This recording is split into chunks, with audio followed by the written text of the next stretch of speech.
Welcome to the Booktopia podcast. I'm Sarah McDuling. I'm very honoured to be talking today with the always wonderful Maurice Gleitzman. Maurice, thank you so much for joining us today. It's my pleasure, Sarah. Hello. Now, you are the author of so many beloved classic children's books. I'm going to just do a little all-star lineup of some faves, but from 2 Weeks with the Queen, Sticky Beak, Bumface, Toad Rage, Misery Guts, and a personal favourite of mine from childhood, Blabbermouth, and of course the wildly popular and best-selling Felix series, which is what brings us here today. At the time that we're recording this podcast, Always, the final book in the Felix series, is actually due to be published tomorrow.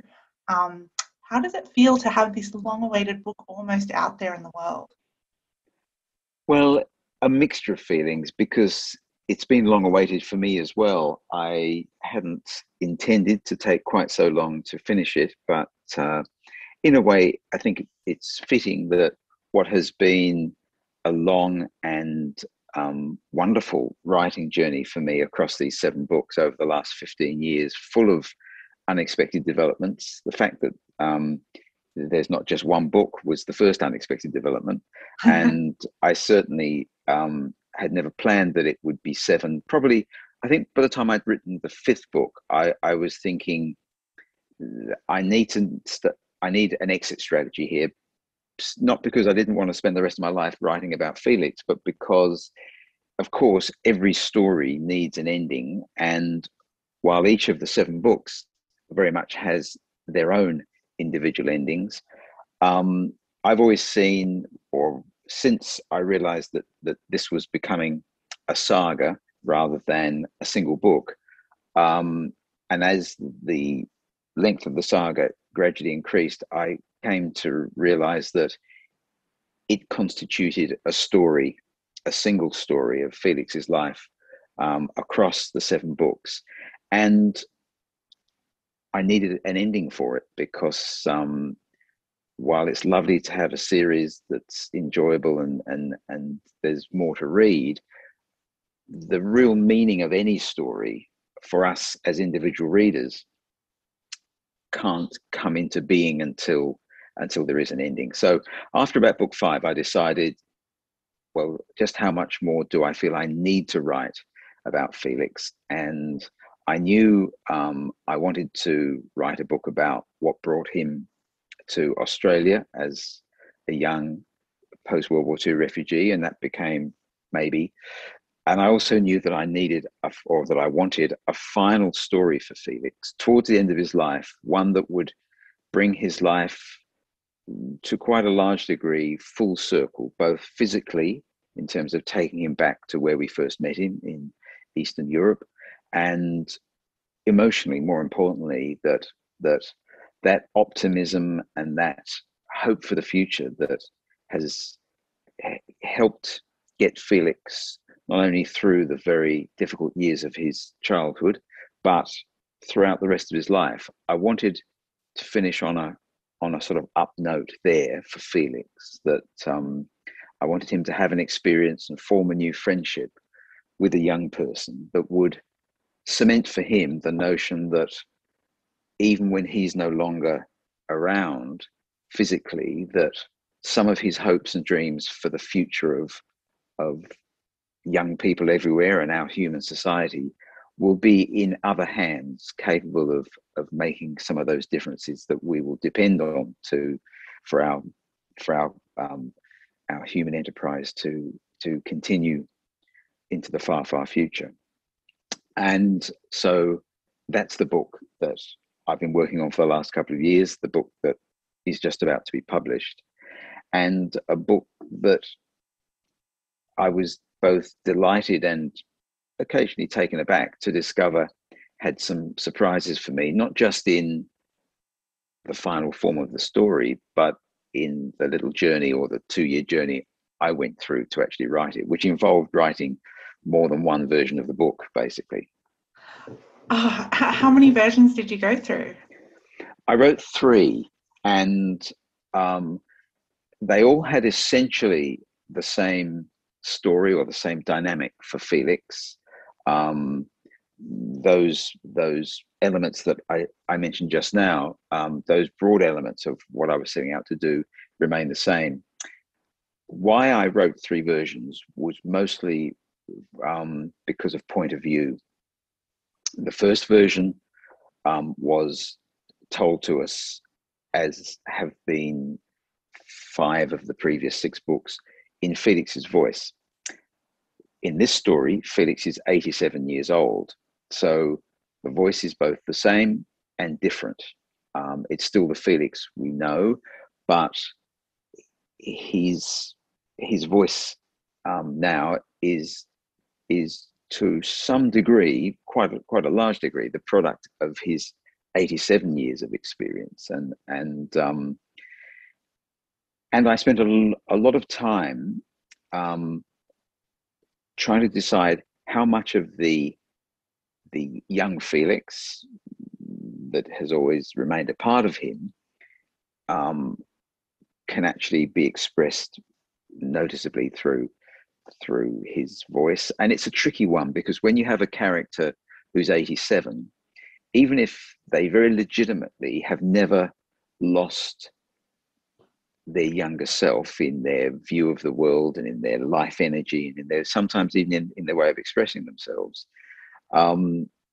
because to be the very successful and contributive pediatric surgeon that Felix has been through his adult life until his retirement, one can't only show the child side of oneself. He's spent decades reassuring the families whose children he was going to do often life-saving and always life-improving operations on. You need to, he needs to show that he's also a mature, experienced professional adult.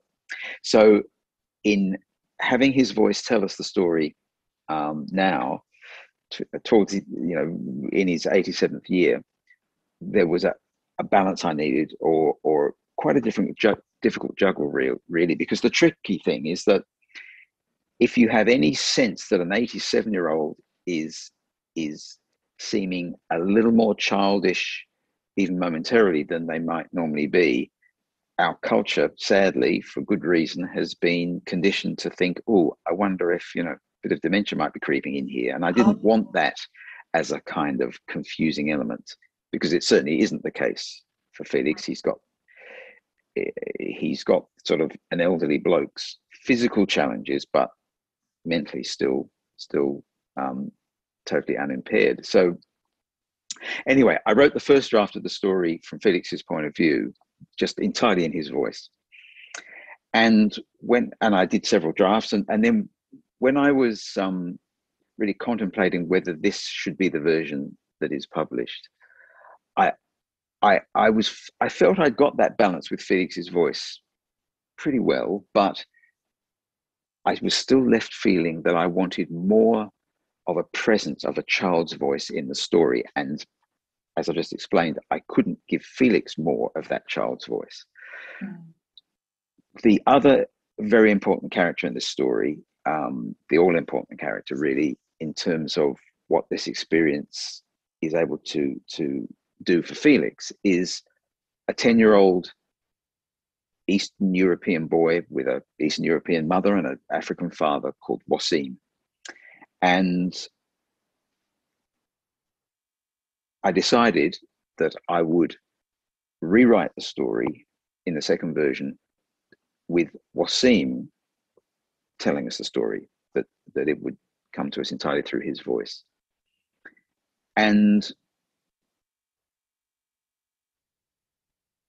well, I think it's a perfectly good version of the story, and certainly Penguin Random House were happy to publish that version of the story.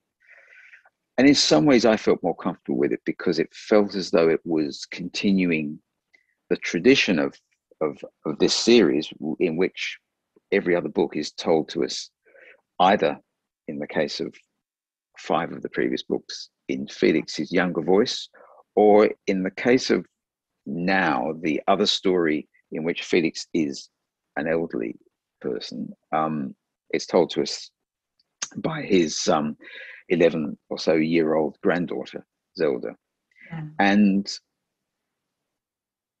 so it seemed right in some way that there'd be this young voice telling us the final book. But again, as I was sort of contemplating whether I would let it slip from my hands to the printer, I couldn't shake the feeling that even though it felt right for the reasons I've just expressed, it didn't feel right that this final book in Felix's long journey, his long story, should be told to us without his voice being there. His voice is in the story, of course, but it's his voice as brought to us through the voice of Wasim. And so I ended up doing, in a third version, the version that is the published book, what some might say that I should have twigged was the way to go 2 years earlier. But sometimes we need our time to find the right place. I've written a story with Felix and Wasim sharing the point of view and sharing the narration. So I split the story into 10 sections. Wasim tells us the first one, Felix the next. That involved a certain amount of structural alteration to make that device work, and also in a way it gave me the wonderful opportunity, because I'd been living with this story for 18 months by the time I started writing this final version. New ideas had been coming up, new possibilities for the story. It's so fascinating when you change the point of view, even if it's a story that involves two characters who are side by side through most of the story. You change the point of view and other things start to change. And that happened certainly when I switched from Felix in the first version to Wasim in the second. But it happened again when I switched to them sharing and us moving between them. It actually introduces all sorts of fascinating dimensions, because you sort of, once you've read the first 3 or 4 sections, you've picked up that this is going to be the rhythm of the book. Mm-hmm. So then if it's a section that's being brought to us by Felix, we can be wondering, how is Wasim really feeling about this in ways that perhaps he doesn't want to express to Felix for whatever reason at this moment. And although we never backtrack, jumping from one point of view to the other is always carrying us forward. If if a particular incident that we've experienced through Felix's eyes and his voice, and therefore we've had much more of a sense of what's going on inside Felix during that time, if it's been a particularly significant one for Wasim, when we next join Wasim, without, as I say, actually backtracking in the plot, it's very likely that there'll be some indication as to how that incident really affected Wasim inside as well, even though he may not have wanted perhaps to express it externally fully. So a long and somewhat winding journey, but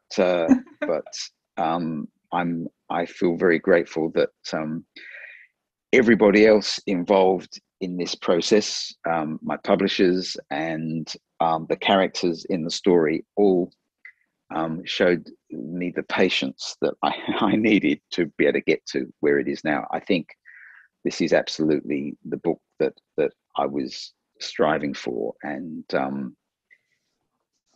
so to answer your question, and I'm suddenly realizing that you've only actually asked me one question, so yeah, but this is fantastic. You've also answered a few others that I had up my sleeve. Good. I feel relieved. I feel grateful, as I've just said, that I've been able to have the time and space to finally arrive at the version of this final story that I wanted to tell. I'm excited that people can very soon be able to share it. I'm a bit nervous because I know a huge privilege I have as a writer is that I've written this series and it's been widely read, so there was wide expectation, particularly as the month ticked by and the previously announced publishing date was sort of we moved beyond it, and that happened about 3 times. So the expectation and the anticipation has remained, I think, but perhaps with slightly strained patience on the part of some of my readers, particularly younger readers for whom a week can feel like a lifetime, so that they've really had to wait about 18 months longer. Some of them are now married and have got kids of their own, have got no time to be reading books anymore. So and yeah, I mean, if ever there's a definition of mixed feelings, it's to be an author who is lucky enough to have people kind of hanging out for the next book, but who also, of course, through reading if they've read the previous 6 books, have amassed, I'm sure, a whole range of hopes and expectations and needs and desires as to what is going to happen in the final book, at least emotionally. And you can never be so experienced as a writer that you don't feel the odd prickle of anxiety as to whether you have met those expectations and anticipations, or if you haven't, that you've provided a substitute that's going to ultimately satisfy readers as much. We shall see. It is so true what you say, that there are just generations of fans of this series, and every person I've spoken to, whether a child or an adult familiar with the series, is just so excited for this final book. And it's definitely the final book, or I know you mentioned when you started the series you never envisioned 7 books. That's right. I've never been known in my life to say definitely about about the future. This is very much the strong intention of me, the author, and indeed of Penguin Random House, the publisher, is that this is the end of Felix's journey, and it's and I certainly have no active plans at all to be writing any more books. However, I've seen how people normally, people of integrity whose word can be trusted, people like John Farnham, for example, who said, "This is definitely my farewell concert." I think there have been some others. We're all human, and when John came back for his 3rd or 4th definitely farewell concert, we were happy and we understood, because he and others like him are, we're all human. But at the same time, I think I think it's good to be able to give some guidance and indication to readers that I would like people to read read this for what it is, the end of Felix's long journey, his long story. Yes. What I can say is that if ever circumstances in terms of my thinking about all this changed, no plans and no assumption that it will, but if ever it did, I would certainly I can't imagine that I would want to do anything other than write another story about the younger Felix, but quite how that would fit into the scheme of things, I'm not sure. Plus, I have to say that over the long 2 years of writing this book, I've amassed in a sort of airport holding pattern, it sort of feels like, about 6 other books that I'm very keen and committed to writing. So oh wow. So and I've got to be fair, I've delayed them all by taking so long to finish Always, that I think I have responsibility to get them all written, and that's going to take at least 4 years to get them all written before I even thought about being tempted back into Felix's early life. But as I say, I shouldn't even be saying this, you see, because I'm raising what very likely will be false hopes. Particularly as I've had a few chronological issues with this story already, in that, not knowing there would be seven, when I realized that I couldn't fit everything into the first book that I wanted to write about in terms of both Felix's experience and that time and place in our history. And so there was a second book then. And there's something that happens towards the end of then that is so huge in Felix's life. I couldn't shake the desire to find out, or to at least explore how that, along with the rest of his childhood in the war, would affect the rest of his life. So I ended up writing a third book with him as an 80-year-old, the one told to us by his granddaughter, the other Zelda. And I really thought that was going to be it. That's a trilogy that felt right, and it was really Felix in my imagination, just not letting me sleep, that brought me back to write the three books that follow then in his younger years, after Soon and Maybe, which brought me to the very necessary ending. I guess that might happen again. But anyway, but the tricky thing, of course, the tricky thing I think that was the universe actually telling me that I should not be you shouldn't make any promises, because that was a picture that I have propped up, rather than hung properly on the wall. I've got it propped up on my desk against the wall, and amazingly it just slid into a sort of horizontal position. Yes, I think there's a message there that I'll have to I think unravel. I understand that you're saying it's the end as you perceive it. This is written as a conclusion, but never say never, and you never know what story might come to you down the line. But no promises. Well, that's right. No promises. Absolutely. I think that's nice. I think all the best stories there are kind of keep living on after the last page. And when you've written a story like that, it's always open to revisit. It is. And no, that's well said.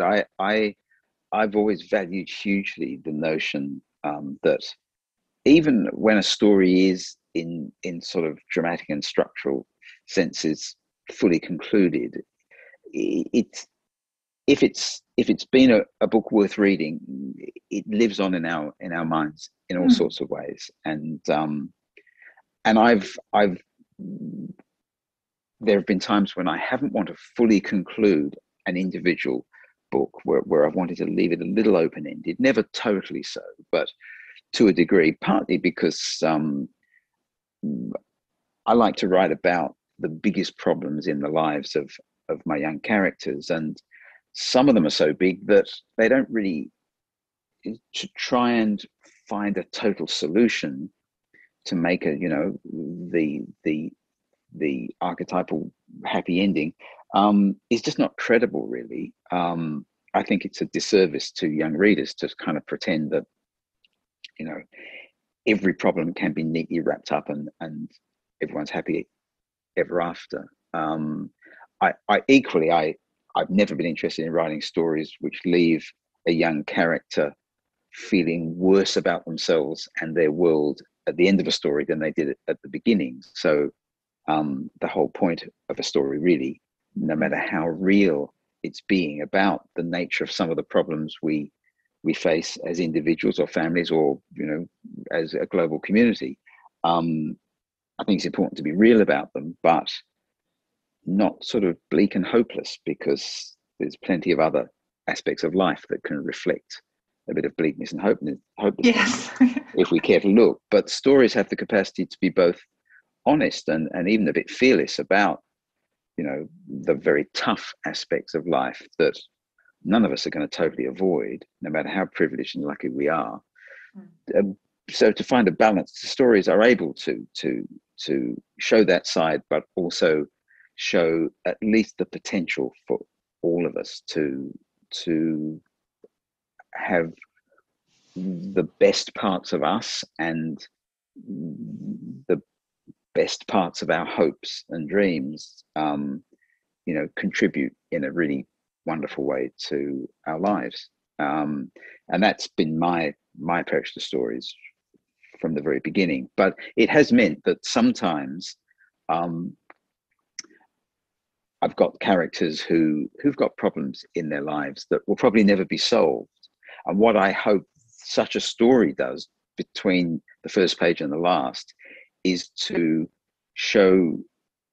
allow readers to share the fact that these characters, even as they struggle to make those problems at least a bit better and don't give up, are themselves, as a result of that struggle, developing in all sorts of interesting and useful ways, which is what I think that's the way that problems contribute to our lives. Obviously, real life is tragically full of not full of, but there are plenty of individuals, and certainly if you're looking at wartime, this is the case. Individuals for whom the problems that they've had to face have just been too big and too destructive, and they haven't survived.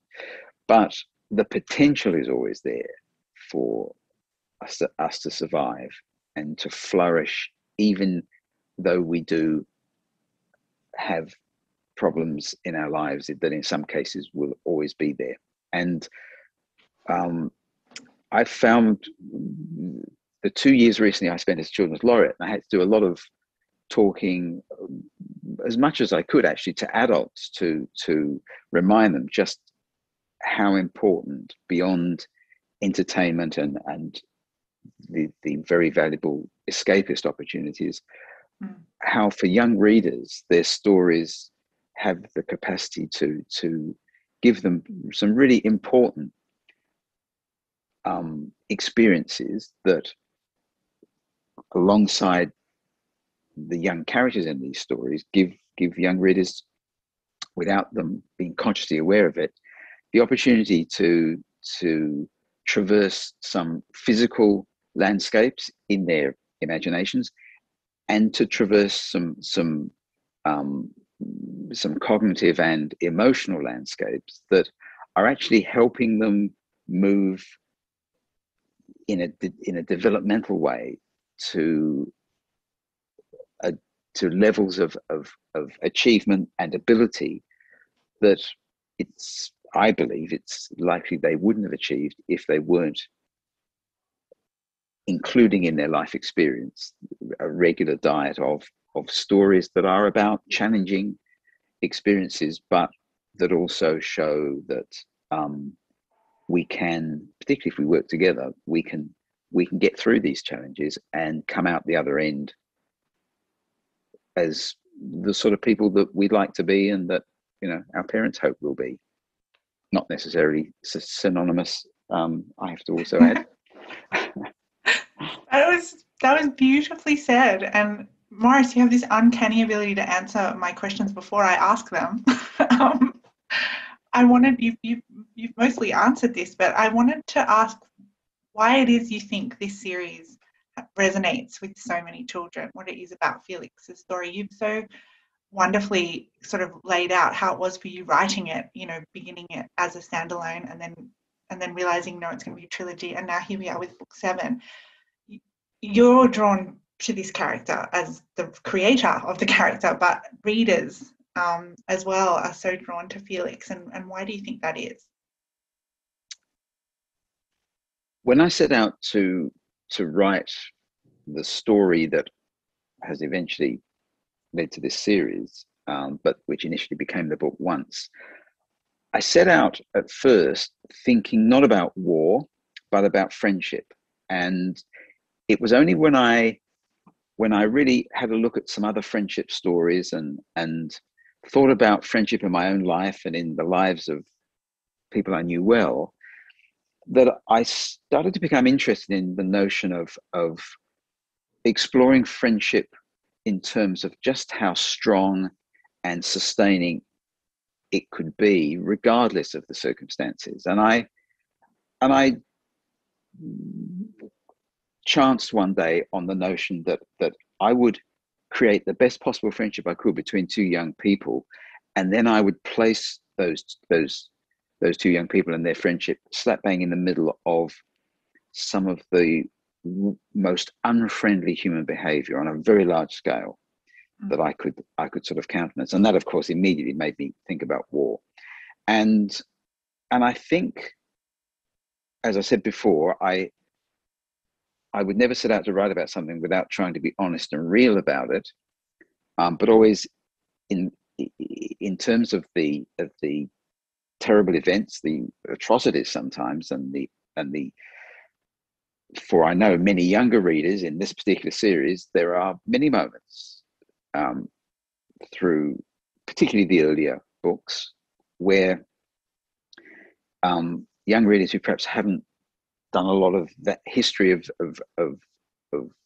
that sort of period at school can find it really quite confronting and even dismaying for a while, that just to discover that people are capable of doing this sort of stuff. But what I think has made those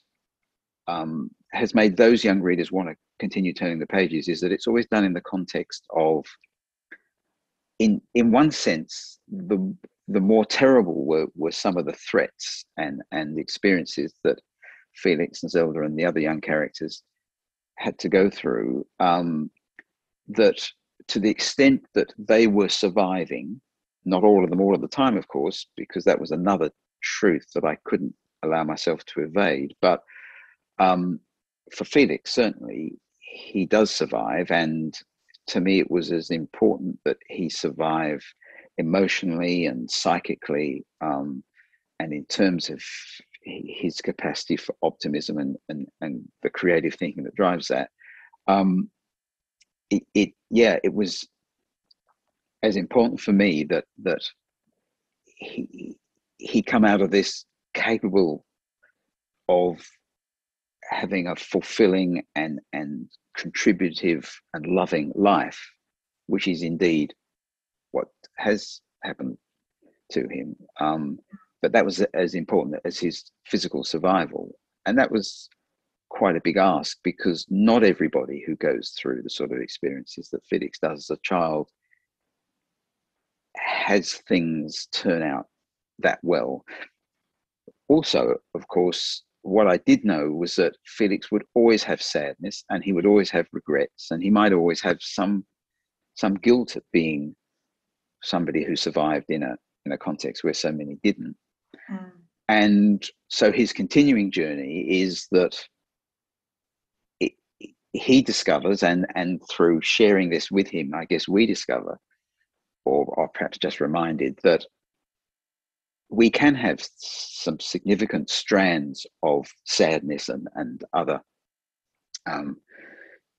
darker feelings that are a part of what we carry through our lives. But it doesn't have to be either or. It doesn't have to be black and white. That there is still always the potential that we can be deeply happy, at least some of the time, and fulfilled, and that we can be capable of giving and receiving love, even if we are in some ways having to live with some of the opposite of that. All things that fiction, I think, are so well equipped to remind us about, because we can, we really have the opportunity in fiction to go inside other individuals in a way that we never really can in life, and other than to go inside ourselves. So I guess, in a way, even though we love our stories to be full of characters that are different from us in all sorts of interesting and intriguing and sometimes aspirational ways, particularly for younger readers, we also we kind of know that, in a sense, what we also want is to find ourselves inside each of these other characters. So it's that, it's that beguiling mixture of something that's very different to us, but at the same time always things that we feel are true of us as well. So we and it's just exactly the same for a writer as well. And it when I'm asked, where do I get my characters from, and I say, well, I get them mostly from my imagination, and occasionally I then recognize bits of individuals that I know of in the real world, but I also know that every single character I've ever written is partly me. And I know sometimes I see in people's eyes, in the questioner's eyes, that maybe sounds a little bit sort of egocentric, but it's actually just it's reflecting the reality of not only how writing works, but also of how reading works. Because readers, I think, whether they would say it or not, it's just as true that if we want to keep turning the page, and because we care enough about characters to want to do that, it's because to a degree they have become us and we have become them. Yeah. Oh, Maurice Gleitzman, I could actually listen to you talking about Felix and about stories in general for hours, but we have kind of run short on time, so we have to start wrapping it up. But it has been such an absolute pleasure chatting to you today. Thank you so much for the time you've given us on the eve of such a momentous publication day. Sorry. Well, I was going to leap in and say that it is my pleasure, and thank you for your time. And you are quite. I know this is not actually your day job. You do an incredibly important collection of things at Booktopia, and for which I and other authors for young people are deeply grateful.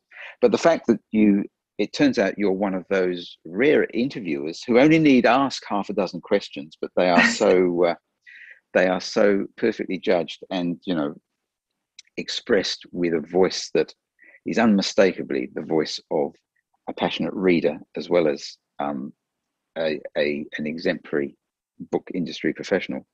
Oh my gosh, look, you're making me blush.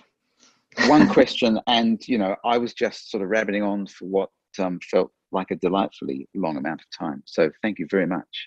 Some interviewers, I don't know, there's just something about them. You only ever want to give them single word answers, but not you. So thank you. I'm absolutely honoured, and I have to say it's not always that we have a guest on that's so well spoken, so that so few questions are needed. You really were. After the podcast, I'll show you my list of questions, and you'll see how funny it is that you answered them all before I asked them. I think maybe a bit of telepathy. I think experienced writers and experienced readers are so used to sharing the books that are important to them both without necessarily ever having met or even spoken directly to them. I think we all develop a bit of telepathy in this world of stories, and I think possibly that's been happening with us today, Sarah. But thank you. It's been a really lovely chance to have this conversation. Absolutely, my pleasure. And for everyone who's listening, you can order your copy of Always, as well as all the previous books in the Felix series, as well as all the amazing books in Maurice Gleitzman's backlist from your local bookstore or online at Booktopia. Thanks for listening, and never stop for reading.